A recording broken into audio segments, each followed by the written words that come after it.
International film festival of India ప్రస్తుతం గోవాలో జరుగుతున్న నేపథ్యంలో ప్రత్యేక ముఖాముఖి వింటారు. అతిథి Vizag film society secretary Narava Prakash Rao, పరిచయకర్త ఎన్ మణి. శ్రోతలకు నమస్కారం. 56వ అంతర్జాతీయ చిత్రోత్సవం international film festival of India 2025 ప్రస్తుతం గోవాలో నిర్వహించబడుతోంది.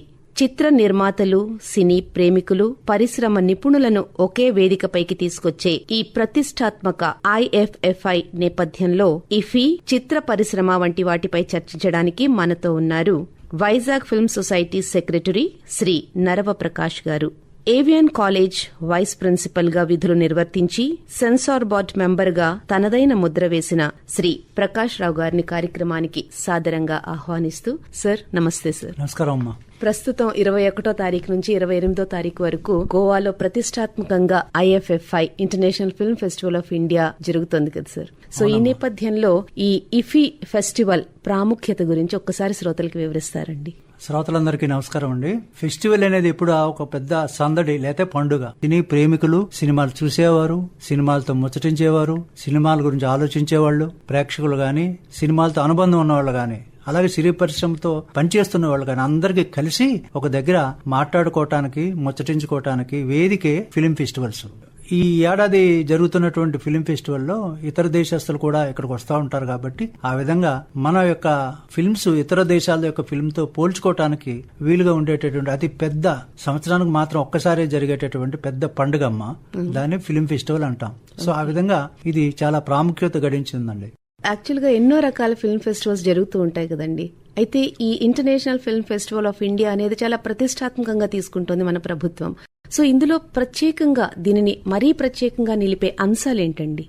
మన దేశంలో నవంబరు, డిసెంబరు, జనవరి, ఫిబ్రవరి తారీఖు వరకు కూడా ఫిలిం ఫెస్టివల్స్ వివిధ ప్రాంతాల్లో, వివిధ నగరాల్లో జరుగుతూనే ఉంటాయండి. అవన్నీ కూడా కొంతమంది, suppose for example Vizag film society ఉందనుకోండి, ఫిలిం ఫెస్టివల్ చేస్తాం. అట్లాగే బెంగళూరు అన్ని ప్రాంతాల్లో చేస్తూ ఉంటారు. అవి చేసేటప్పుడు ఆ రాష్ట్రంలో జరిగినటువంటి ఫిలిం ఫెస్టివల్ కి ఆ రాష్ట్రంలో ఉండేటటువంటి సినిమాలు మాత్రమే ప్రదర్శిస్తూ ఉంటారు. ఫర్ ఎగ్జాంపుల్ బెంగళూరులో జరుగుతుంది, ఢిల్లీలో జరుగుతుంది, తర్వాత బాంబేలో జరుగుతూ ఉంటది. దానికి ఇప్పుడు గోవాలో జరిగేదానికి ఫిలిం ఫెస్టివల్ కి పెద్ద తేడా ఏంటంటే, ఇక్కడ ఇతర దేశాల నుంచి ఫిల్మ్స్ కూడా ఇక్కడికి వస్తూ ఉంటాయి. ఫిలిం ఫెస్టివల్లో కొన్ని అన్సెన్సార్డ్ ఫిల్మ్స్ కూడా రావడానికి అవకాశం ఎక్కువ ఉందండి. వీటన్నిటికీ మించి ఏ ఫిల్మ్ అయితే ఫారెన్ ఫిల్మ్ లేకపోతే ఇతర విదేశాల నుంచి మనకు వస్తుంది అనుకుంటున్నాం, ఆ ఫిల్మ్ తాలూకా నిర్మాత గానీ లేకపోతే డైరెక్టర్ గానీ ఈ ఫెస్టివల్ లో పార్టిసిపేట్ చేస్తారు, గోవా ఇంటర్నేషనల్ ఫిల్మ్ ఫెస్టివల్ లో. ఆ సౌలభ్యం మిగతా చోట్ల ఉండే అవకాశం చాలా తక్కువ, కేవలం ఫిల్మ్ మాత్రం వేస్తాం. సో ఆ విధంగా ఇట్లాంటి ఇంటర్నేషనల్ ఫిల్మ్ ఫెస్టివల్ గోవాది చాలా ప్రాముఖ్యత కాకుండా మంచి ప్రసిద్ధి చెందినటువంటిదండి. దీనికోసం ప్రజలందరూ కూడా ఎదురు చూస్తూ ఉంటారు. వీటన్నిటికి మించి ఈ ఫెస్టివల్ గోవా గవర్నమెంట్ అట్లాగే డైరెక్టర్ ఆఫ్ ఫిల్మ్ ఫెస్టివల్స్ అని వేరుగా ప్రత్యేక బ్రాడ్కాస్టింగ్, ఇన్ఫర్మేషన్ బ్రాడ్కాస్టింగ్ డిపార్ట్మెంట్ కలిపి భారీ ఎత్తున కొన్ని లక్షల రూపాయలు ఖర్చు పెట్టి చేస్తూ ఉంటారండి. సార్, మీరు ఎన్నో సంవత్సరాలు సెన్సార్ బోర్డు మెంబర్ గా ఉన్నారు. అలాగే ఈ ఫిల్మ్ ఫెస్టివల్స్ కి కూడా చాలా సార్లు మీరు హాజరయ్యారు, ప్రత్యక్షంగా చూశారు. సో అయితే ఇంత ఎక్స్పీరియన్స్ తో ప్రస్తుత భారతీయ చిత్ర రంగం గురించి మీ మాటల్లో వివరిస్తారా? నిజానికి ప్రతి ఏడాది ఫిల్మ్ ఫెస్టివల్స్ జరుగుతూ ఉన్నాయి, నేను వెళ్తా ఉన్నాను కానీ కొద్ది క్వాలిటీ తగ్గుతుందండి. అంటే ఓవరాల్ గా అంతర్జాతీయ స్థాయిలో తగ్గుండొచ్చు, లేకపోతే కొన్ని ఫిల్మ్స్ ది బెస్ట్ అనుకున్నా కూడా ఫిల్మ్ ఫెస్టివల్ సెలెక్ట్ కాకపోవచ్చు. అది అంతా కాకుండా మన తెలుగు ఫిల్మ్స్ కి ఇందులో స్థానం లేకుండా పోతుందండి. గత ఏడాది 35 చిన్న సినిమా కాదని చెప్పి ఒక సినిమా మాత్రమే వేశారు. మరి ఈ ఏడాది వేసినట్టు పెద్దగా మనకి వార్తలేం రావటల్లా. అందువల్ల ఆ విధంగా కూడా మనకి తెలుగు ఫిల్మ్ డైరెక్టర్లు కూడా అక్కడికి వెళ్ళటం మానేశారు. సో ఆ విధంగా చూసుకున్నట్లయితే దీనికి ఆల్టర్నేటివ్ గా లేదు కాబట్టి మన భారతదేశంలో ఈ ఫిల్మ్ ఫెస్టివల్ మీద మనం ఆధారపడి ఉంటాం. ఒక ఆల్టర్నేటివ్ సెటప్ గా మనకు ఉన్నట్లయితే ఏమో ఇది కాకపోతే అది ఉండలేవాం కదా అని అనుకునే వాళ్ళం తప్ప, అందువల్ల ఈ ఫిల్మ్ ఫెస్టివల్ మీద మనం ఆధారపడి ఉన్నాం. వీటన్నిటికీ మించి ఈ ఫిల్మ్ ఫెస్టివల్స్ కి ఒక 6 నెలల ముందు నుంచి హోంవర్క్ చేస్తాదండి గవర్నమెంట్ గానీ అందరూ, వీళ్ళందరినీ గ్యాదర్ చేయటం అదేను. ఆ నేపథ్యంలో అనేక భాషల్లో ఉన్నటువంటి సినిమాలన్నింటినీ తీసుకొచ్చి వాటిని ఇంగ్లీష్ సబ్ టైటిల్స్ పెట్టాలి. అది పెద్ద యజ్ఞం లాంటిదండి. సుమారు ఒక 6 నెలలు 1 ఇయర్ పడుతుంది. అంటే ఆ పరంపరలో ఒక్కోసారి ది బెస్ట్ మూవీస్ కూడా మిస్ అయిపోయే అవకాశం ఎక్కువ ఉంది. అయినా సరే ఈ ఫిలిం ఫెస్టివల్ కి ప్రాముఖ్యత ఉందమ్మా. ఎందుకంటే మనం ఎక్కడున్నాం, ఎక్కడికి వెళ్ళాలి, రేపు ఎలా ఉండాలి అనే 3 ప్రశ్నలకు సమాధానమే ఈ ఫిలిం ఫెస్టివల్స్ లో చూపించేటటువంటి సినిమాలు. తెలుగు సినిమా గానీ ఇంగ్లీష్ సినిమా ఏదైనా సరే మనం తెలుసుకున్నట్లయితే ఈ సినిమాని ఆ దర్శకుడు చూసేటప్పుడు ఓహో ఇలా కూడా తీయొచ్చా అనేటటువంటి భావన కలగటానికి ఈ ఫిలిం ఫెస్టివల్స్ ఉపయోగపడతాయి. Point number 1. రెండోది, మన ఫిల్మ్స్ ఏ స్థాయిలో ఉన్నాయి, ఇప్పుడు జపాన్ గానీ లేకపోతే రష్యా గానీ ఆ ఫిల్మ్స్ కూడా వచ్చేటప్పుడు వాటితో మన స్థాయి ఇక్కడ ఉంది, టెక్నికల్ గా లేకపోతే భాషాపరంగా లేకపోతే స్క్రిప్ట్ రైటింగ్ లో గానీ ఎటువంటి తేడాలు ఉన్నాయనేది ఒక విజ్ఞానదాయకమైనటువంటి విద్యాపరమైనటువంటి అంగీకారంతో కూడినటువంటి కొత్త విషయాలు నేర్చుకోవడానికి ఈ ఫిల్మ్ ఫెస్టివల్స్ మనకు బాగా ఉపయోగపడతాయి. అయితే దురదృష్టవశాత్తు కొన్ని ఫిల్మ్స్ మరీ సెన్సార్ లేకుండా కూడా వచ్చేటటువంటి నేపథ్యం ఉంది. అది కొద్దిగా రిస్ట్రిక్ట్ చేస్తే, అంటే మన భారతీయ సంస్కృతిని మనం అలవాటు పడ్డాం కాబట్టి అది కొద్ది రిస్ట్రిక్ట్ చేస్తే ఆ అవకాశం ఎక్కువ ఉందేమో అని ఆలోచిస్తున్నాం. బట్ గవర్నమెంట్ డెసిషన్ తీసుకోవాల్సిన అవసరం ఉంది. సో ఇప్పుడు మీరు అన్నారు కదా సార్, అంటే ప్రపంచ చిత్రాల్లో మిగతా ఏమున్నాయో వాటిని మన చిత్రాలతో కంపేర్ చేసుకోవడానికి ఈ ఇఫీ అనేది ఉపయోగపడుతుంది, ఒక వేదిక గాని. అలాగే మన భారతీయ చిత్రాల్ని ప్రపంచానికి తెలియచేయడానికి ఇఫీ ఎంత పాత్ర పోషిస్తుంది అంటారండి? నిజానికి ఇఫీ అనేది ఒక ప్రాతిపదిక అండి, అంటే ఒక ప్లాట్ఫారం మన సినిమాలు ఇతర స్థాయిలో తీసుకెళ్ళడానికి. ఇప్పుడు ఆస్కార్ అవార్డు రావడానికి ఈ సినిమా దర్శకులందరూ ఎంతో కృషి చేస్తారో, అది వస్తే చాలు అని అనేటటువంటి ఆశపడుతుంటారో, అట్లాగే మన తెలుగు సినిమాలు గానీ లేకపోతే మన హిందీ సినిమాలు గానీ కూడా ఇఫీలో వేస్తే, కనీసం కాంపిటీషన్ నిలబడపోయినా వేస్తే చాలు అనటానికి కూడా ప్రయత్నాలు చేస్తున్నటువంటి నేపథ్యం ఉంది. కొన్ని సినిమాలు ఈ ఇఫీలో సెలెక్ట్ అయ్యాయి అనుకోండి, ఫర్ ఎగ్జాంపుల్ ఆ కిందని పేరులో చూపిస్తారు, ఇది గోవా ఇంటర్నేషనల్ ఫిల్మ్ ఫెస్టివల్ వేయబడింది అని కూడా వారు ముద్రించుకోవడానికి అవకాశం ఎక్కువ ఉంటుంది. ఫిల్మ్ ఫెస్టివల్ వేశారు అంటే ఇది ఎంతో ఇంపార్టెంట్ మూవ్ అయి ఉంటుంది అనేటటువంటి అవకాశం కూడా ఉంది.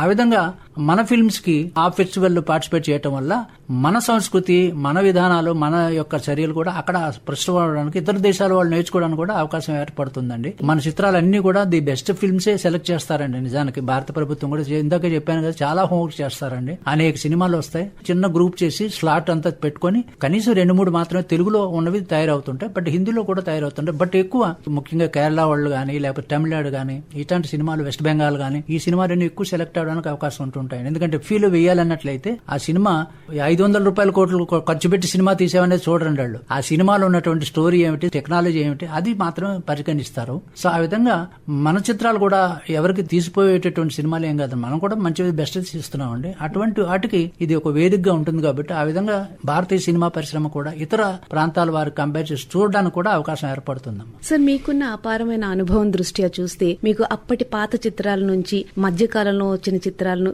ఇప్పుడున్న చిత్రాలతో కూడా మీకు పరిచయం ఉంది. సో భారతీయ చిత్రాల్లో, చిత్ర రంగంలో వస్తున్న సరికొత్త ట్రెండ్స్ ఏమిటి, అది ఏ రకంగా ఉపయోగపడుతున్నాయి, అవి మంచిగా ఉన్నాయా లేదా అనేది వివరిస్తారు. భారతీయ సినిమా పరిశ్రమ ప్రపంచ సినిమా పరిశ్రమలో చాలా ప్రముఖమైనటువంటి పాత్రను వహిస్తా ఉందండి. వీటన్నిటికి మించి మన తెలుగు సినిమా పరిశ్రమ తీసుకుంటే సంవత్సరానికి 150 సినిమాలు తయారవుతున్నాయండి. అతి పెద్ద రెవెన్యూ ఇచ్చేటటువంటి పరిశ్రమ తెలుగు సినిమా పరిశ్రమ మాత్రమే చెప్తున్నాను. దీంతో కంపేర్ చేస్తే హిందీ సినిమా పరిశ్రమ కూడా ఇంత రెవెన్యూ, ఇన్ని సినిమాలు ఉత్పత్తి చేయటం లేదని ఒక సర్వే కూడా మనం చెప్తా ఉందండి. 15 సంవత్సరాలకు ఒకసారి ప్రేక్షకుడు యొక్క ట్రెండ్ మారిపోద్దండి. ఆ ట్రెండ్ ను బట్టి దర్శకుడు సినిమా తీసేటటువంటి అలవాటు చేసుకోవాలి. మన బాయాబజార్ తీసిన కేవీ రెడ్డి గారు చాలా ప్రముఖ దర్శకుడు అని ఇప్పుడు మనం చెప్పుకుంటా ఉంటామండి. ఆ దర్శకుడు పాపం చివరిలో తీసిన 3 సినిమాలు ఫ్లాప్ అయిపోయాయి. అక్కడి నుంచి ఆయన సినిమాలు తీయడం మానేశారు. సో అందువల్ల ట్రెండ్ ను బట్టి మన సినిమాలు తీయటమే నేర్చుకోవాలండి. దానికి అప్డేట్ అవ్వాలి. సమస్యలు మారుతున్నాయి. వీటన్నిటికీ మించి మానవ సంబంధాలు పూర్తిగా ముగ్యమైపోతున్నటువంటి నేపథ్యంలో మనం ఉన్నాం. ఈ సినిమాల ద్వారా మాత్రమే ఇప్పుడు నేను చెప్పినటువంటి 3 అంశాలని కాస్త గుర్తు చేయడానికి అప్పుడప్పుడు మనకు మంచి సినిమాలు కూడా వస్తూనే ఉన్నాయండి, కాదంటలేదు. ఫర్ ఎగ్జాంపుల్ ఇటీవలే పిల్లలు ఈ మధ్యన 30 సంవత్సరాలు వయసు ఉన్నటువంటి పిల్లలు తీస్తా ఉన్నారండి. ఈ మధ్యన తెలుగులో వచ్చిందండి, మరి ఎంతమంది చూసారో తెలియదు, కోర్ట్ అని సినిమా ఒకటి వచ్చిందండి. ఆ అబ్బాయి 30 సంవత్సరాల అబ్బాయి. సో అంత మంచి సినిమా తీశాడు. అంటే ఆధునికంగా ఉన్నటువంటి కాంటెంపరీ సమాజంలో ఇటువంటి అంశాన్ని ఎంచుకుంటే ప్రేక్షకులకి అది అందుతుంది అనే విషయం మీద మంచి అవగాహన ఉండాలి. 80 సంవత్సరాలు 70 సంవత్సరాలు ఉన్న వాళ్ళకి అవగాహన ఉండదు కాబట్టి ఆ ట్రెండ్ మారిపోతా ఉంది. అందువల్ల సినిమా పరిశ్రమ ఎప్పుడు కూడా ఉంటూనే ఉంటదండి. ఎందుకంటే ఇందాక మీకు చెప్పున్నాను, సినిమాలు చూడటానికి, సినిమాల గురించి మాట్లాడుకోవటానికి, సినిమాల గురించి ముచ్చటించుకోవడానికి అలవాటు పడినటువంటి ప్రపంచ జనం ఏదైనా మీరు మానేస్తారు కానీ సినిమా మానేరండి. ఈ సినిమా పరిశ్రమకి మంచి భవిష్యత్తు కూడా ఉందండి. ఆ భవిష్యత్తుని మరి ఎంతవరకు తీసుకెళ్తాం, ఎంతవరకు వస్తుంది అనేది కొద్దిగా మనం ఆలోచించాల్సినటువంటి అవసరం కూడా ఉందండి. సార్, ఇప్పుడు చిత్ర పరిశ్రమ వైపు చూస్తే pan India movies, pan world movies అంటున్నారు. ఇంకా కాకపోతే దానికి సిరీస్ అని చెప్పి 1, 2, 3 అని సంవత్సరాలు పొడిగిస్తున్నారు. వీటి మీద మీ అభిప్రాయం ఏంటండి? ఇది వ్యాపార సంస్థ అండి, ఇది సర్వీస్ ఆర్గనైజేషన్ ఏం కాదు. మనకందరికీ తెలుసుకోవాల్సింది ఏంటి, సినిమా పరిశ్రమ ఏదైతే ఇండస్ట్రీ కింద ప్రభుత్వమే గుర్తించలేదు. ఎంత కోట్లు ఖర్చు పెట్టామని చెప్తే ప్రేక్షకుడికి వచ్చి ఆ సినిమా చూస్తాడేమో అనేటటువంటి ఒక భ్రమ కల్పిస్తున్నారు. అసలు సినిమా అంటేనే ఒక ఇల్యూజన్, అంటే భ్రమ. సో ఈ నేపథ్యంలో మనకి మంచి సినిమాలు రావాలని కోరుకోవడం తప్పేం కాదు కానండి, ఎంతవరకు వస్తున్నాయనేది కూడా మనం అప్పుడప్పుడు చూసుకుంటా ఉండాలి. దానికి వ్యాపార దృక్పథంతో పాటు మంచిని మనం పెంచాలి, ఏవైతే మనం మర్చిపోతున్నా అవన్నీ ఒకసారి గుర్తు చేయాలి అనేటటువంటి ఆలోచన కానీ వీళ్ళు కలిగితే బాగుంటుంది. ఆ విధంగా పయనించడానికి సినిమా పరిశ్రమ దర్శకులు గానీ లేకపోతే నిర్మాతలు గానీ ముందుకు రావాలండి. ముఖ్యంగా చాలా మంది ఈ సినిమా పరిశ్రమతో దగ్గర సంబంధం లేనోళ్ళు, సినిమా పరిశ్రమ గురించి తెలియనోళ్ళు నిర్మాతలు అయిపోవడం వల్ల ఇది జరుగుతూ ఉందండి. అందువల్ల సరైనటువంటి పందా గానీ సరైనటువంటి దృక్పథం గానీ సినిమా ప్రపంచం మీద ఉన్నట్లయితే అప్పుడు మనకు మంచి సినిమాలు రావడానికి అవకాశం ఎక్కువ ఉంటుంది. అలాగే ఇప్పుడు ప్రస్తుత నేపథ్యంలో ఎక్కడ చూసినా ఓటీటీ ప్రాధాన్యత పెరిగిపోయింది. సో ఈ ఓటీటీ కాలంలో ఈ international film festivals of India లాంటి ఫిల్మ్ ఫెస్టివల్స్ యొక్క ప్రాముఖ్యత ఎలా ఉంటుందంటారండి? ఈ ఓటీటీ వచ్చిన తర్వాత అసలు ఓటీటీ ప్రాముఖ్యత ఎప్పుడు వచ్చిందంటే కోవిడ్ వచ్చిన తర్వాత వచ్చిందాం. ఎందుకంటే ఓటీటీ చూడటం మంచిదే కాదంట లేదండి. ఎందుకంటే లేటెస్ట్ ఫిల్మ్స్ అన్ని మనకు వస్తున్నాయి. ముఖ్యంగా ఓటీటీ చూసే వాళ్ళకి చెప్తే మీకు అర్థమవుతుంది దట్ ఈ మధ్యని మలయాళం సినిమాలు విపరీతంగా వస్తున్నాయండి. అవునండి, విపరీతంగా రావటమే కాదమ్మా, ఆ మలయాళ సినిమాలు అన్ని కూడా తెలుగులో డబ్ అవుతున్నాయి. నిజానికి ఈ నిర్మాతలు కొత్త సినిమాలు ప్రయోగాలు ఏం చేయకుండా కేవలం ఈ డబ్బింగ్ చేసేస్తే చాలా డబ్బులు వచ్చేటటువంటి పరిశ్రమ ఇప్పుడు తయారైపోయింది. సో ఈ నేపథ్యంలో ఈ పరిశ్రమ గురించి ఆలోచించేటప్పుడు అది కూడా దృష్టిలో పెట్టుకొని చేయాలి. మీరు అడిగింది ఏంటంటే ఓటీటీ అనేది ఒక ప్లాట్ఫామ్ కాదంటలేదండి. అందులో అన్ని సినిమాలు చూసుకోవడానికి అవకాశం ఉంది. ఇది ఒక రకంగా మీరు థియేటర్ రాకుండా ఇంట్లో చూసుకోవచ్చు అని చెప్పటం. సో దేర్ ఫోర్ ఓటీటీ పరిశ్రమలకు వెళ్తేనే అది చాలా పాన్ ఇండియా అంటే ఆల్ ఇండియా లెవెల్లో దీనికి మంచి డిమాండ్ ఉంది అనేటటువంటి ఒక పేరు తీసుకొచ్చేశారు. ఓటీటీకి వెళ్లకుండా కూడా కొన్ని సినిమాలు మంచిగా ఉన్నాయండి. అవి చిన్న సినిమాలు అంటాం. ఇప్పుడు ఆ చిన్న సినిమాలు కూడా ఓటీటీకి ట్రై చేసుకుంటున్నారు వాళ్ళు. ఎందుకంటే ఓటీటీలో వేస్తే కనీసం వాళ్ళు పెట్టుబడి ఎంత పెట్టారో అది రావడానికి అవకాశం ఎక్కువ. అది థియేటర్లో వేస్తే రావటల్లా. ఇందాక మీకు మనం చేసినట్టు ఇదంతా వ్యాపార దృక్పథంతో సాగుతూ ఉందండి. సామాజిక దృక్పథం గానీ సామాజిక హితం కోరటం గానీ సామాజికంగా జరగాల్సినటువంటి పనులు జరగటానికి గానీ ఈ సినిమాని ఉపయోగించుకోకుండా నేను ఎంత పెట్టాను నాకు ఎంత వచ్చింది పూర్తిగా వ్యాపార ధోరణిలో జరగటం అనేది మనకు దురదృష్టం. దానికి అనేక పేర్లు పెడుతున్నారు. దానికి పాన్ ఇండియా అంటారు, లా ఇండియా అంటారు, ఏ ఇండియా అంటారు. అంటే ఏంటి ఒక క్రేజీ క్రియేట్ చేస్తే అమ్మమ్మ ఇదేదో చాలా పెద్ద సినిమా తప్పనిసరిగా చూడాలి అనేటువంటి భ్రమ కల్పించడానికి ట్రై చేస్తున్నారు తప్ప ఆ సినిమాలు మంచిగా ఆడేటటువంటి దృక్పథం కూడా లేదండి. ఇందాకే మీకు మనం చేసినట్టు 100 దగ్గర నుంచి 125 సినిమాలు తెలుగులో వస్తుంటే అందులో కేవలం ఒక 5-6 సినిమాలు మాత్రమే హిట్ అవుతున్నాయి. మిగతావన్నీ కూడా మూల పడేస్తా ఉన్నారు. ఇది ఎంతవరకు కరెక్ట్ అనేది కూడా మనం ఒకసారి విమర్శ చేసుకుంటే దర్శకులు గానీ లేకపోతే సినిమా పరిశ్రమతో సంబంధం ఉన్న వాళ్ళు కూడా చేస్తే మంచిదమ్మా. ఇలా మూలం పడిపోవడానికి కారణం ఏంటంటారండి? ఇప్పుడు కొన్ని సినిమాలు మూలం పడిపోతున్నాయి అంటున్నారు. సో ఇది నటన పరంగా సరిగా లేకంటారా, దర్శకత్వ లోపం అంటారా, లేకపోతే పూర్తి నిర్మాణ లోపం అంటారా? అవునమ్మా, ఇప్పుడు ఈ సినిమా అనేది ఒక మాధ్యమం అమ్మ. మనిషి ఏవైతే కోరుకుంటాడో అవి అందులో ఉండేటట్టుగా చూడటానికి ఉపయోగపడేటట్టు ఒక సాధనం చెబుతున్నాం. ఈ సినిమాలు మనం చిన్నప్పటి నుంచి చూస్తున్నాం, మీరు చూస్తారు, నేను చూస్తున్నాం. అందువల్ల ఇంటర్వెల్ తర్వాత ఏమవుద్దో చెప్పగలం. అంటే ప్రేక్షకుడు యొక్క సినిమా చూసే విధానంలో ఒక కన్క్లూజన్కి వచ్చేస్తున్నాడు. ఒక 1/2 గంట సేపు లేకపోతే ఒక అరగంట సేపు లేదా గంట సేపు చూపేస్తున్నారు. అంటే ఏ దర్శకుడు అయితే కన్క్లూడ్ చేయడానికి అనుకుంటాడో అది ముందే మనం చెప్పేస్తున్నాం. సో అంటే ఆ విధంగా దర్శకుడు కన్నా ప్రేక్షకుడే నిజమైనటువంటి నిర్ణయాధికారి అని నేను అంటాను.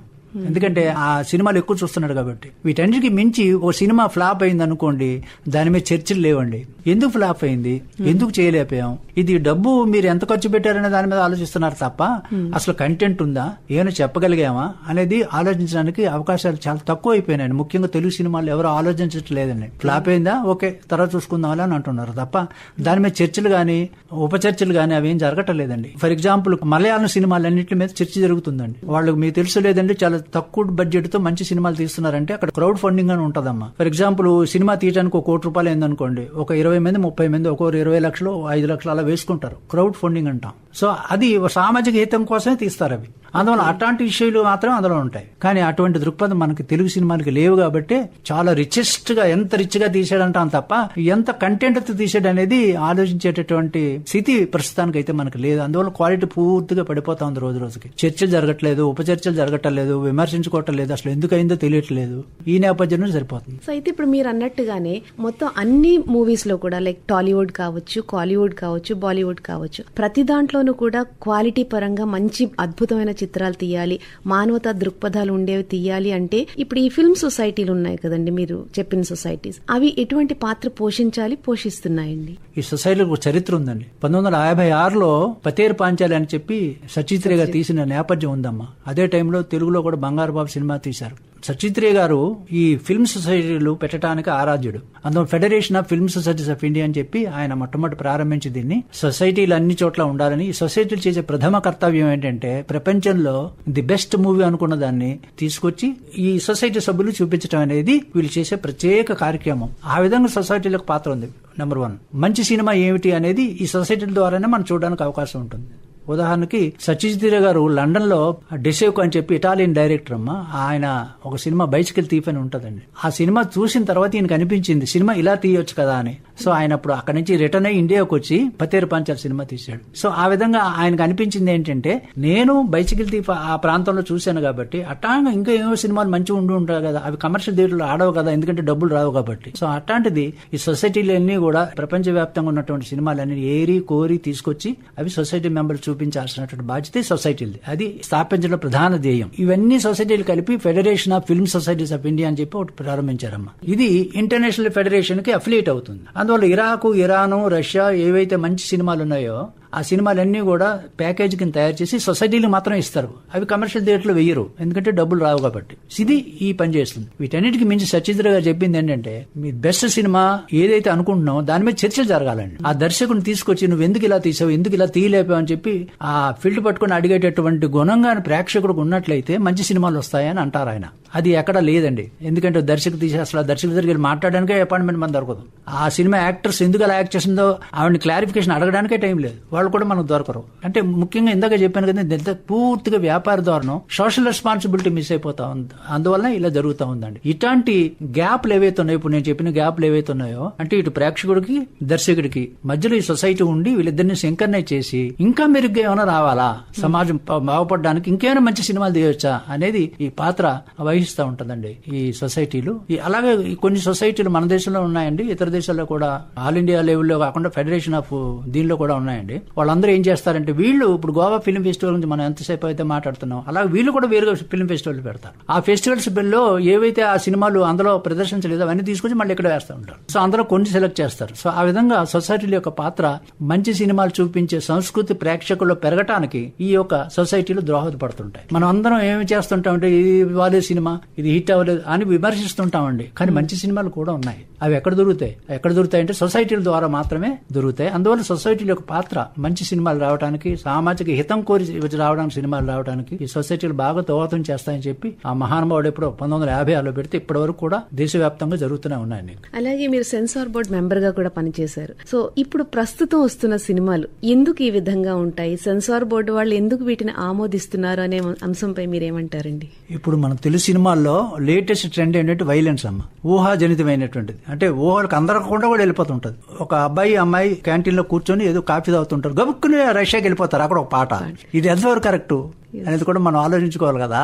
దురదృష్టవశాత్తు అది ఇక్కడికి జరుగుతూ ఉంది. దీనికి ప్రధాన కారణం ఏంటంటే ఇందాక చెప్పినట్టండి ఈ యొక్క వ్యాపార దృక్పథం మనం మిస్ అయిపోతా ఉన్నాం. అందువల్ల ఈ సొసైటీలు ఈ పాత్ర నిర్వహించాలని ఇందాక మేము మనం చేశాను. అందువల్ల ప్రభుత్వం కూడా ఈ యొక్క సొసైటీలో నడపడానికి సరైనటువంటి ఎంకరేజ్మెంట్ కూడా ఇవ్వాల్సినటువంటి పాత్ర ఉంది. ఎందుకంటే ప్రభుత్వం చేయలేని పని సొసైటీలు చేస్తున్నాయి. సో భాషని కూడా మార్చాల్సిన అవసరం ఏమైనా ఉందంటారా? ఇంతకు ముందు ఆ భాష మీద పట్టున్నటువంటి వాళ్ళు ఆ భాషని చెక్ చేసి కరెక్ట్ కాదు, సినిమా పనికిరాదు అని చెప్పేవాళ్ళు, నిజాయితీగా పనిచేసేవాళ్ళు ఫిల్మ్ సెన్సార్ బోర్డు ఉండేదండి గతంలో. ఫిల్మ్ సెన్సార్ బోర్డు యొక్క పనితీరు అందరికీ మనకు తెలుసు. అది రాజకీయాలతో జరుగుతూ ఉంటుంది. వీటన్నిటికీ మించి సినిమాని ఇది ఏదో కట్ చేయండి అని అంటే వాళ్ళ కోర్టుకు వెళ్తారు. ఆ కోర్టులు మళ్ళీ తీర్పులు తెచ్చుకుంటారు. ఆ కోర్టులో వచ్చిన తీర్పులు కూడా వీళ్ళకి అనుకూలంగా వచ్చే విధంగా కూడా ఒక పద్ధతి ఒకటి ఉంటుంది. వీటన్నిటికి మించి అంటే నేను as a film censor board member కింద మనం అక్కడ ఏవైతే కట్ చేసామో మిగతా సినిమా హాల్కి వచ్చి చూస్తే ఉండవమ్మా. అన్ని జిల్లాల్లో joint collector incharge for cinematography అండి, వాళ్ళు ఇవన్నీ చెక్ చేయాలి, చేసి ఏం జరుగుతుంది ఏంటి అని చెప్పాలి. అది కూడా జరగటం లేదండి. అందువల్ల సెన్సార్ బోర్డు కట్ చేసినవి కూడా సినిమా హాల్లో వచ్చేస్తున్నాయి. మరి ఆ సినిమా హాల్లో వచ్చినవి కూడా చూడడానికి అనుకూలంగా లేనటువంటి స్థితి కూడా ఉంది. మన సినిమా చూస్తుంటారు సెన్సార్ బోర్డు ఉందా అని అనుమానం కూడా కలుగుతుంది. అయితే కొంతమంది ప్రేక్షకులు గాని సినిమా దర్శకులు గాని ఏమంటారంటే సెన్సార్ బోర్డు ఎత్తేయమంటున్నారు. ఆ నినాదం పెరుగుతా ఉంది రోజు రోజుకి.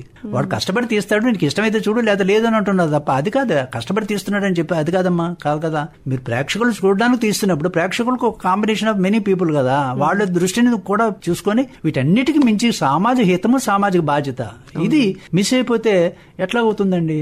సో అది సినిమాల్లో బాగా మనకేమి కనిపించటం లేకపోవటం వల్ల ఇట్లాంటి ఇంతసేపు మనం వాటి గురించి మాట్లాడుకోవాల్సిన అవసరం ఏర్పడింది. ఇటువంటి అంశాలను ఇప్పుడు international film festival of India వేదికపై చర్చించే అవకాశం ఉందండి. ఇంటర్నేషనల్ ఫిల్మ్ ఫెస్టివల్ అతి ప్రధానమైనటువంటి ఉపయోగం ఏంటంటే ఏ సినిమాలు అయితే చూపిస్తారో ఫెస్టివల్లో ఆ ఫెస్టివల్ డైరెక్టర్ కూడా వస్తాడండి. వచ్చి ఆ డైరెక్టర్ కూడా అక్కడ కూర్చుంటాడండి. ఓ సినిమా చూపించిన తర్వాత దర్శకుడు వచ్చి మాట్లాడతాడండి. ఆ దర్శకుడు వచ్చి మాట్లాడిన తర్వాత అతనితో 1 hour మామూలు ముఖాముఖి కార్యక్రమాలు నిర్వహిస్తారు. సో అక్కడ అతని యొక్క అనుభవాలన్నీ చెప్తా ఉంటాడు. దీనికి అందుకే నేను ఫిల్మ్ సొసైటీల తరఫున మేమేం చేస్తూ ఉంటాం, వర్క్ షాప్ నిర్వహిస్తూ ఉంటామండి. ఆ వర్క్ షాపుల్లో డైరెక్టర్ వస్తాడు, ప్రేక్షకులతో మాట్లాడతాడు, మీ క్వశ్చన్లు అడుగుతారు, ఎందుకు అలా తీసావు, ఎందుకు ఇలా తీయలేపు అని చెప్పడానికి అవకాశం ఉంటుంది. అలాంటివి కూడా సదుపాయాలు ఫెస్టివల్లో మనకి అవకాశం ఎక్కువ ఉంటుంది. అందువల్ల అందరూ డైరెక్టర్ ఇప్పుడు ఎప్పుడైతే మనం ఈ బాంబేలో ఉన్న సినిమా యాక్టర్స్ వాళ్ళందరూ కూడా గోవాకు వస్తారమ్మా. ఒక 6 నెలల ముందు వాళ్ళు అక్కడ అకామిడేషన్ అన్ని చూసుకుని అక్కడికి వచ్చి ఉంటారు వాళ్ళు, అంటే ఇతర దేశాల నుంచి వచ్చిన వాళ్ళు. సో అందువల్ల ఏ సినిమా అయితే ప్రదర్శిస్తున్నారో ఆ సినిమా తాలూకా డైరెక్టర్ కూడా ఆ ఫెస్టివల్కి వస్తాడు కాబట్టి అది మీకు ఉత్సాహం ఉండి ఎందుకు ఇలా తీశారు, this is wrong, this is right అని చెప్పడానికి కూడా మనకి ఇంటరాక్టివ్ సెషన్స్ అక్కడ మనకి ఈఫీలో పెడతా ఉంటారు. సో ఆ విధంగా మనకు ఆలోచనలు ఆ డైరెక్టర్తో షేర్ చేసుకోవచ్చు. వీటన్నిటికీ మించి ఈఫీ వల్ల పెద్ద ఉపయోగం ఏంటంటే సినిమా బజార్ అని ఉంటుందమ్మా. అక్కడ ఏ సినిమాలు అయితే ప్రదర్శిస్తున్నారో ఆ ప్రదర్శించిన సినిమాలన్నీ కూడా డైరెక్టర్ వాళ్ళు అక్కడ ఉంటారండి. ఆ 10 రోజులు అక్కడ ఉంటారు. నవంబర్ 21 నుంచి 30 అక్కడ ఉంటారండి. సో వాళ్ళందరూ కూర్చొని మాట్లాడుకుంటారు ముఖాముఖి. సో ఆ సినిమాని మాకు భారతదేశంలో రిలీజ్ చేస్తాం, మీరు మాకు ఎంతకి ఇస్తారు మార్కెట్కి అని బేరం కూడా ఒక అవకాశం ఈ ఈఫీలో కలుగుతుందండి. అది మళ్ళా ఈఫీలో కాకుండా మిగతా అయితే అది ఇంకో రకంగా వెళ్ళిపోతుంది. సో ఆ విధంగా కూడా ఫిల్మ్ ని మీరు తీసిన సినిమాని మార్కెట్ చేసుకోవడానికి కూడా ఈ యొక్క ఫెస్టివల్స్ ఈఫీ బాగా ఉపయోగపడుతుందండి. ఇప్పుడు సినీ రంగంలోకి వచ్చే యువ దర్శకులు, యువ నిర్మాతలు వీటి గురించి మీరు అన్నారు కదండి. సో అయితే వీళ్ళకి ఈ ఇఫీ ద్వారా ఎటువంటి అవకాశాలు వచ్చే ఛాన్సెస్ ఉంటాయండి? ఇప్పుడు సినిమా పరిశ్రమ సినిమాలు తీయటం అని అనుకుంటాం కాదమ్మా. ఇప్పుడు ఈ సినిమా పరిశ్రమలతో పాటు అనేక ఉన్నాయండి అంగాలు. ఫర్ ఎగ్జాంపుల్ డాక్యుమెంటరీ తీయొచ్చు, షార్ట్ ఫిల్మ్ తీయొచ్చు, తర్వాత ఏమో స్టోరీ చేయొచ్చు, చిన్న షార్ట్ ఫిల్మ్ తీసి ప్రదర్శించవచ్చు. దీన్నే అడ్వర్టైజ్మెంట్ కూడా చేయొచ్చు. అంటే ఒక జీవనోపాధికి ఒక ప్రొఫెషన్ కింద మీరు మీ యొక్క ఈ సినిమాటోగ్రఫీని తీసుకోవచ్చు. మీరు కేవలం సినిమాలే కాదండి, అడ్వర్టైజ్మెంట్ చేయొచ్చు. సచిత్ రే గారు మొట్టమొదటి అడ్వర్టైజ్మెంట్ చేసేవాడు ఆయన. అలా శ్యామ్ బెనగల్ గారు కూడా అడ్వర్టైజ్మెంట్ చేసిన నేపథ్యం ఉంది. సో ఆ విధంగా దీన్ని చేయొచ్చు. ఇప్పుడు ఇది యువతకి ఏ విధంగా ఉపయోగపడుతుంది ఇఫీ అంటే, ఈ ఫిల్మ్ ఫెస్టివల్ కోసం ఎదురు చూస్తుంటారండి వాళ్ళు.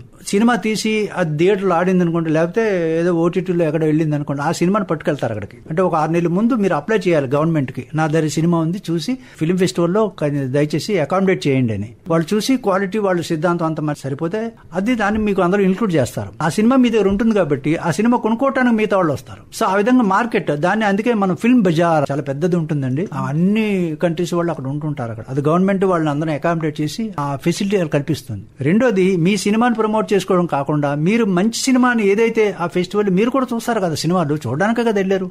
మీ సినిమాని ప్రమోట్ చేసుకోవడం కాదమ్మా, ఇతర ఆ సినిమాలు ఏమైనా మనం తీసుకోవడానికి అవకాశం ఉంటుందా అనేది కూడా అక్కడ మీకు ఈ ఫిల్మ్ బజార్ లో మీకు అవకాశం ఏర్పడుతుంది. ముఖ్యంగా యువ దర్శకులకి ఇది ఏ విధంగా ఉపయోగపడుతుందండి అంటే, వాళ్ళు సినిమా నిర్మాతలు అందరూ ఉంటారు కాబట్టి వాళ్ళు వివరాలన్నీ కనుక్కొని మీరు వాళ్ళతో భవిష్యత్తులో నా దగ్గర ఈ సినిమా ఉందండి, స్క్రిప్ట్ ఉందండి, మీరేమైనా కొద్దిగా ప్రొడ్యూస్ చేయడానికి అవకాశం ఉందా అని అలాగా లింక్ ఏర్పరచుకోవడానికి కూడా ఈ ఫిల్మ్ బజారు బాగా దోహదం చేస్తుంది. అట్లాగే ఇతర దేశాల్లో ఉన్నటువంటి బెస్ట్ ఫిల్మ్స్ ఏవైతే ఉన్నాయో, ఫర్ ఎగ్జాంపుల్ ఇరానియన్ ఫిల్మ్స్ కానీ, ఈ ఫిల్మ్స్ అన్ని కూడా ఇక్కడ దొరకమండి, మనం చూడడానికి అవకాశం కూడా లేదు. ఇప్పుడు ఓటీటీలో అవి లభ్యం కావు. సో అలాంటి సినిమాలు కూడా మనం తీసుకోవడానికి ఈ ఇఫీ బాగా దోహదం పడుతుందమ్మా. సరే, ఇప్పుడు మన శ్రోతల్లో ఎంతో మంది సినీ రంగంలోకి రావాలి, ప్రవేశించాలి అనుకునేవారు ఉండొచ్చు. అటువంటి వారికి మీ అపారమైన అనుభవంతో మీరిచ్చే సలహాలు, సూచనలు ఏంటండి? ఇప్పుడు నిజానికండి విమర్శ కాదు కానండి, మన ఆంధ్రప్రదేశ్లో ఇందాక మనం చేసినట్టు 100 నుంచి 150 సినిమాలు ఉత్పత్తి అవుతుంటే ఎంతో రెవెన్యూ గవర్నమెంట్కి వెళ్తుందండి. ఫర్ ఎగ్జాంపుల్ మీరు కర్ణాటక తీసుకోండి అమ్మా, వెస్ట్ బెంగాల్ తీసుకోండి, కేరళ తీసుకోండి. ఆ గవర్నమెంట్ సినిమా పరిశ్రమ అభివృద్ధి పొందడానికి వివిధ రకాల రాయితీలు ఇస్తుంది. రెండో పాయింట్ ఏంటి, 2012లో నంది అవార్డులు ఇచ్చారమ్మా కంబైన్డ్ స్టేట్ ఉండేటప్పుడు. దాన్ని బట్టి మీరు అంచనా వేయండి గవర్నమెంట్ ఎటువంటి అభిప్రాయం కలిగి ఉందనేది మనకు అర్థమవుతుంది. వీటన్నిటికీ మించి ఫిల్మ్ ఛాంబర్ ఆఫ్ కామర్స్ కానీ, మిగతా వాళ్ళు కానీ, యాక్టర్స్ అసోసియేషన్ కానీ, లేకపోతే మూవీ ఆర్టిస్ట్ అసోసియేషన్ కానీ, వీళ్ళందరూ కూడా ఈ సినిమా పరిశ్రమ అభివృద్ధి పొందడానికి దోహదపట్టలేదనేది నా అభిప్రాయం అండి. రెండోది, ఇప్పుడు యువత అందరూ కూడా ఈ సినిమా పరిశ్రమ మీద ఎక్కువ మంది ఆకర్షింపబడుతున్నారు. ఎందుకంటే దానిలో ఉన్న చార్మ్ కావచ్చు, లేకపోతే ఏదైనా సాధిస్తానేమో నేను, లేకపోతే నేను ఎక్కువ సోషల్ రెస్పాన్సిబిలిటీ మీద ఉన్నాను కాబట్టి సినిమా తీయేమో అనేటువంటి ఆతృత కలిగిన వాళ్ళు చాలా మంది ఉన్నారు. ముఖ్యంగా మన ఉత్తరాంధ్ర జిల్లాలో ఎక్కువ మంది పిల్లలు ఉన్నారు. ఇదే వెస్ట్ బెంగాల్, ఇదే కర్ణాటకలో అయితే వాళ్ళకి గవర్నమెంట్ వాళ్ళే ఒక ఇనిషియేటివ్ పెడతారమ్మా. రే ఫిల్మ్ ఇనిషియేటివ్ అని ఉందండి కలకత్తాలో. వాళ్ళు ఏం చేస్తారంటే ఎవ్రీ ఇయర్ ఈ వర్క్ షాప్ నిర్వహిస్తారండి. అలాగే ఫిల్మ్ అప్రిషియేషన్ కోర్సెస్ నిర్వహిస్తారు. అంటే ఒక సినిమా ఎలా చూడాలి, ఏ విధంగా చూడాలి, చూసిన తర్వాత దాన్ని ఏ విధంగా మీరు పిన్ పాయింట్ అవుట్ చేయాలి, దాని మీద ఒక 1 వీక్ సిలబస్ ఉంటుందమ్మా. దాని ఫిల్మ్ అప్రిషియేషన్ కోర్స్ అంటాం. అలాగే వర్క్ షాప్లు ఉంటాయి, సెమినార్లు ఉంటాయి, మీటింగ్లు ఉంటాయి, లేకపోతే ఇంటరాక్టివ్ సెషన్స్ ఉంటాయి. వీటన్నిటికి మించి ఇప్పుడు నేను యువ దర్శకుడిని అనుకోండి, సినిమా పరిశ్రమ మీద నాకు అభిప్రాయం ఏమీ లేకపోతే, లిటరీ చదువుకోకపోతే సినిమా నేను తీయలేను. ఎందుకంటే ఇట్స్ నాట్ ఎ ఛాన్స్. ఎందుకంటే కోట్ల కొంత రూపాయలు వెచ్చించి నా మీద ఎవరు ప్రయోగం చేయరు. అందువల్ల సినిమా హిస్టరీ గురించి కానీ తెలుసుకోవడానికి మన ఆంధ్రప్రదేశ్లో అవకాశాలు చాలా తక్కువ అండి. అంటే ఫిల్మ్ లైబ్రరీ లేదు, ఇన్స్టిట్యూట్లు లేవు. సో ఈ బాధ్యతని 100 సినిమాలు తాలూకా రెవెన్యూ వస్తున్నటువంటి పరిశ్రమ దానికి తగ్గట్టుగా ఇన్స్టిట్యూట్లు ప్రారంభించాలి. ఈ కొత్తగా ఈ పరిశ్రమలో అడుగు పెట్టాలనుకునే యువతకి మంచి అవకాశాలు కల్పించాలి. ఇది ప్రభుత్వం కానీ చేయగలిగితే అప్పుడు మనకు కూడా మంచి దర్శకులు రావడానికి అవకాశం ఎక్కువ ఉంటుంది. మీకు తెలుసు కదమ్మా, మనకి నేషనల్ అవార్డ్స్ కానీ పిల్లలందరూ కూడా చాలా మంది ముందుకు వస్తున్నారండి. దీనికోసం నేర్చుకోవడానికి ఉత్సాహం చూపిస్తున్నారు. అటువంటి వాళ్ళకి అవకాశాలు ఈ ఇన్స్టిట్యూట్లు ప్రారంభించడం ద్వారా, ఈ సెమినార్లు ప్రారంభించడం ద్వారా ప్రభుత్వం కానీ ముందుకొచ్చి చేస్తే బాగుంటుందని. వీటన్నిటికి మించి అందరూ గోవా వెళ్లారు కాబట్టి ఆ గోవాలో ప్రదర్శించిన సినిమాలు ఏవైతే ఉన్నాయో అవి కొద్దిగా ప్యాకేజ్ కింద చేసి అవి తీసుకొచ్చి ఇక్కడ విశాఖపట్నంలో ఒక ఫెస్టివల్ పెట్టండి, విజయవాడలో ఒక ఫెస్టివల్ పెట్టండి, తెనాల్లో ఒక ఫిల్మ్ ఫెస్టివల్ పెట్టండి. ప్రభుత్వం చేయాలండి పని, ఫిల్మ్ సొసైటీ చేయలేదు. దానికి అంత నిధులు లేవు. సో ఇంత బడ్జెట్ ఉన్నటువంటి ఒక 5 కోట్లు 10 కోట్లు ఫిల్మ్ ఫెస్టివల్ చేయండి. ఎవరైతే ఫిల్మ్ ఫెస్టివల్ చేస్తారో వాళ్ళకి మేము ఫైనాన్స్ చేస్తామని గవర్నమెంట్ ముందుకు వస్తే మన రాష్ట్రంలో కూడా మంచి తెలివైనటువంటి వాళ్ళు ఉన్నారండి. ఆ యువత దానికి వెళ్లి దాన్నే ఒక ప్రొఫెషన్ గా తీసుకుని స్థిరపడడానికి అవకాశాలు ఎక్కువ ఉన్నాయండి, ఇటువంటి సదుపాయాలు కల్పిస్తే. చాలా చాలా క్లియర్ గా విశదీకరించారండి. అయితే మన శ్రోతల్లో కావచ్చు, విన్న వాళ్లలో ఎవరైనా ఇది విని ప్రభుత్వం తరఫున వారికి కొంత విజ్ఞప్తి చేసి మీరు చెప్పిన సూచనలు పాటించి రానున్న కాలాల్లో మన తెలుగు సినీ పరిశ్రమ కూడా మీరనుకున్నంత ఇప్పటికీ వెళ్తున్నా మీరనుకున్న మానవతా దృక్పథం కావచ్చు, లేకపోతే సామాజిక దృక్పథాన్ని పట్టి చిత్రాలు తీసి ఆ విధంగా మనకి అత్యున్నత పురస్కారాలు వచ్చే విధంగా వెళ్లాలి అని మనస్ఫూర్తిగా కోరుకుంటూ మీ అమూల్యమైన సమయాన్ని ఆకాశవాణి కోసం వెచ్చించినందుకు ఆకాశవాణి తరఫున ధన్యవాదాలు సార్. థ్యాంక్స్ అమ్మా. నమస్తే. ఇంతవరకు international film festival of India IFFI గోవాలో జరుగుతున్న నేపథ్యంలో ప్రత్యేక ముఖాముఖి విన్నారు. అతిథి Vizag film society secretary Narava Prakash Rao. పరిచయకర్త ఎన్ మణి.